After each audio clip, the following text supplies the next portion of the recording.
Hey, what's up everybody? Prospector here with Watcher of Realms. We are here on the last stage of Phase 1 on the Torodor season, and this is the Araka boss, or Racha, whatever you want to call her. Queen Tarantula. She sure looks like Araka, but I mean she's not. But anyways, this is one of my least favorite bosses to kind of go against, and it doesn't matter if I'm using epics or if I'm using my better heroes or not. It's just a pain. If you're struggling this stage like I did for a long time, stick around, and without further ado, let's dig in.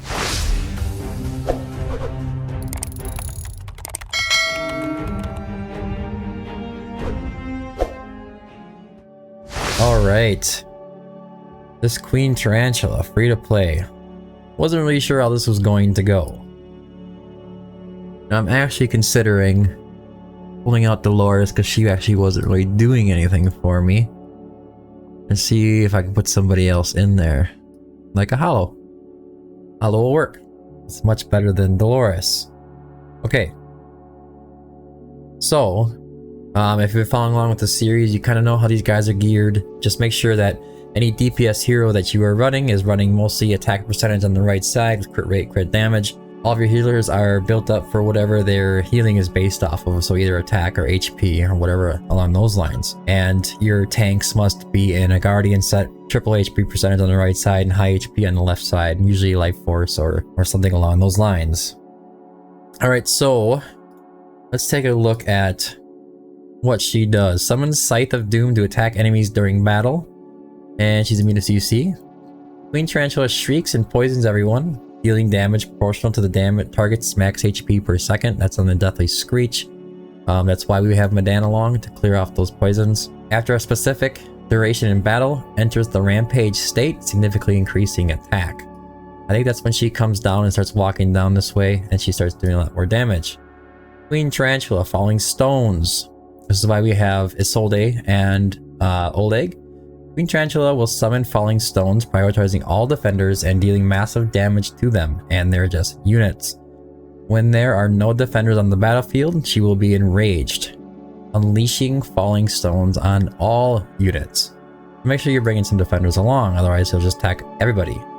Recommended heroes from the game is 2 defenders, 2 magic damage dealers, and 2 single target DPS heroes. I do not agree with the recommended team, but I do agree with bringing 2 magic damage dealers and 2 defenders.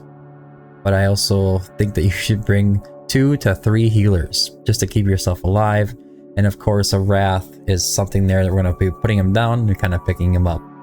And actually, for that reason, Volca is considered free to play. So I will bring her along instead of Hollow. Alright. Besides the fact is when your allies are hitting targets or whatever and she's hitting targets, she's healing them as well. So we have to start out with the Oleg. I will show you exactly what happens if you don't. Ready? Boop, they're dead. Okay, so she's attacking the highest HP unit on the field. So we're gonna start off with your Oleg, and we're gonna put Navras pointing to the right on this left tile. She's gonna release Raging. She's going to release Falling Stones on Oleg because he's the only one here, and it'll be this square. Here you go.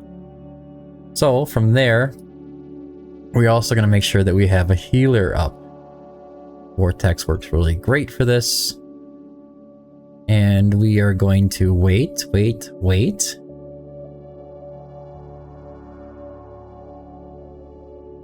Now I'm going to place down Greed. And then we are going to place down Isolde, and we're going to attack with Navras, and he's going to swings all the way. I love this guy, man. He's such a good hero. I like him a lot. I really do. We're going to need some extra healing down there because she's going to Screech, and we're not ready with Madan yet. But that is okay. We do need to try to survive these Screech and the damage that's coming out of these heroes. Or these allies, I should say. Now he's going to attack the left side here, and Isolde has the ability to increase physical and magic damage reduction to the allies and her adjacent allies. So since she's only hitting the left side, we are going to activate her ultimate to make sure that they survive. On top of that, we are also going to hit Vortex. This is going to help keep everybody alive. Hopefully. Now we're going to activate Navras again because this little Spidey guy came down and there's some enemies down here you have to take care of. And we will also place Wrath pointing upwards right on that guy. And he should help take this enemy down pretty quickly.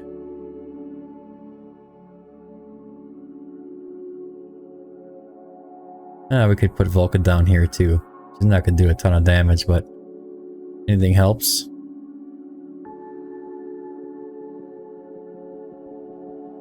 As soon as this guy goes down, pick up Wrath. As soon as this guy goes down, we're going to pick up Volka.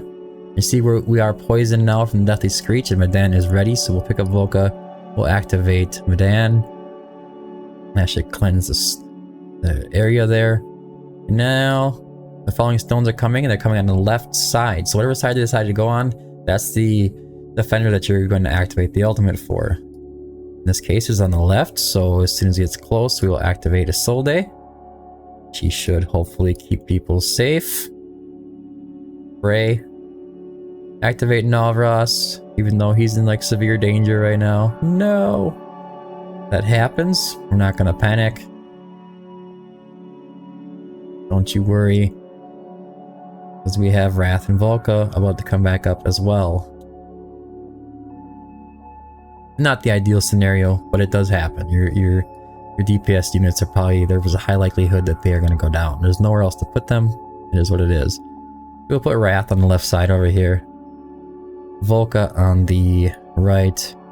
You see Wrath just died immediately. That's alright too. Because Greed is actually pointed at him. But until Navras is ready to come back out and play, we're just gonna hang tight. Here he comes. Start doing some damage on these guys. You can activate Volka over here on the right side. She'll put up some vulnerabilities on the enemies. Activate Navras as well, and we are going to be attacked on the right side this time. So we will activate Oleg, who's over here. We also activate Vortex. It's kind of hard to keep them alive if like Vortex and the Defender are not both activated at the same time. So this is going to be a big hit here, and hopefully we can have just about everybody going. Keep everybody alive the best we can. As you can see, the amount of HP that all your heroes are going to need is pretty significant. Now, the boss is going to start coming down on the left side, and I want to have Wrath kind of ready to use his ultimate. He is A5, that's going to help him heal when she gets close. Hopefully he just heals and he doesn't get killed right away. Activate Navras. I've been in way worse positions here. It's pretty straightforward. Now you're just going to survive, cycle out your DPS units. We can actually, if we had to, we could pull Volka, but it doesn't really matter. Wrath is going to go down as soon as he is unable to use his ult and heal himself. Well, he probably will. Or maybe he'll just sit there and tank it. Fine with me. They're just about gone. We'll add Greed to the mix to try to help out. And that's it. First phase completed. Free to play. Now, as I always say in all these videos, if you're struggling with Nightmare Void Rift, you're going to want to just back down to the lower difficulty. Because the issue isn't going to be most of the time your heroes. First off, you have to do those check marks. Are your heroes maxed out? Are they fully promoted? Do they have all their skills? Do they have the proper awakenings that you're going to need? As you can see, the team that I've been using through phase 1 has been pretty much the same kind of team, so focus any of the soulstones you have on those. Obviously with Wrath, Greed, Oleg, all those guys are really good to use soulstones on. As well as if you're struggling with gear, just keep farming. It is what it is. If you have to do mixed sets, this first phase 1 boss on Nightmare Void Rift is going to be a struggle if you're not using completed sets. I will tell you right off the bat. But anyways, guys, that's all I have for the video.